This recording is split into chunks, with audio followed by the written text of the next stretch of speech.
চাওঁতে চাওঁতে বছৰটোৰ 4টা মাহ শেষেই হ'ল, অৰ্থাৎ আজি মে' মাহৰ 1 তাৰিখ আৰু শ্ৰমিক দিৱস। প্ৰতিজন শ্ৰমিকলৈ শ্ৰমিক দিৱসৰ শুভেচ্ছা জ্ঞাপন কৰিলোঁ। হেল্ল' এভৰিৱান, নমস্কাৰ। মই অনিন্দিতাই আপোনালোক সকলোকে মোৰ অন্য এদিনৰ ভিডিঅ' মাজলৈ স্বাগতম জনাইছোঁ। শুই উঠিয়ে প্ৰথমতে বেডখন ঠিক কৰিছোঁ, কাৰণ যদিহে মই বেডখন ঠিক কৰি থৈ যাওঁ তেনেহ'লে এনেকুৱা লাগে যেন মোৰ 50% কাম খতম হৈ গ'ল।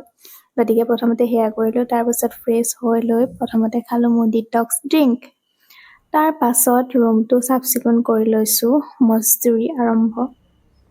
গা পা ধুই আহি ধূপডাল জ্বলালোঁ আৰু সন্ধিয়ালৈ ওলাই গৈছিলোঁ পাৰ্কলৈ যাওঁ বুলি, কিন্তু বৰষুণ দি দিলে।